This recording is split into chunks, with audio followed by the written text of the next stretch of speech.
అయ్యప్ప దీక్ష నియమాలు. ఫస్ట్ దీక్షలో ఎల్లప్పుడూ మాల ధరించి ఉండాలి. తులసి మాల, కరిమాల లేదా రుద్రాక్షి మాలను అయ్యప్ప ముద్రతో కలిసి ఉన్నదే అయ్యప్ప మాల. నల్లని దీక్ష వస్త్రాలు మాత్రమే ధరించాలి. కాషాయం రంగు వస్త్రాలు ధరించరాదు. నిత్యం సూర్యోదయానికి ముందు, సూర్యాస్తము తర్వాత చన్నీటి తలస్నానం చేయాలి. విభూది, చందనం, కుంకుమతో నుదిట బొట్టు ధరించాలి. పూజ సమయంలో భిక్ష తీసుకునే సమయాల్లో చొక్క ధరించకూడదు.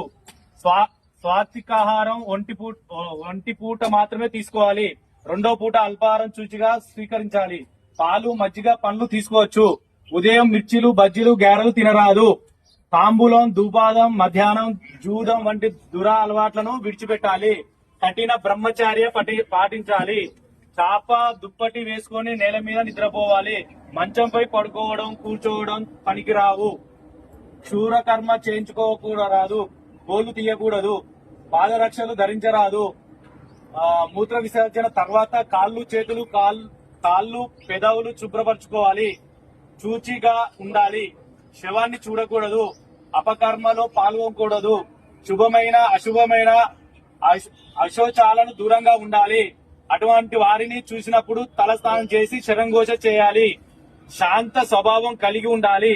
అధిక ప్రసంగం చెయ్యరాదు. గొడవలకు దూరంగా ఉండాలి. దీక్ష కాలంలో ఏమైనా అనుమానాలు వస్తే గురుస్వామిని సంప్రదించగలరు. స్వామి శరణం అయ్యప్ప. కన్యస్వామిలు విన్నరా? కన్యస్వామిలు ఉన్న వాళ్ళు ప్రతి ఒక్కరు ఈ 41 రోజులు బయట ముచ్చట్లు మాట్లాడకూడదు. మళ్ళీ పొద్దున్న సాయంత్రం స్వామియే శరణమయ్యప్ప, ఓం మణికంఠాయ నమః జపిస్తుండండి. మీరెంత సేపు జపం చేస్తే అంత మంచిది. కన్యస్వాములు బయట వేరే ముచ్చట్లు ఏం మాట్లాడకూడదు. వల్లి స్వామియే శరణమయ్యప్ప. మీ వ్యాపారం పని అయిపోయినాక వల్లి జపమే.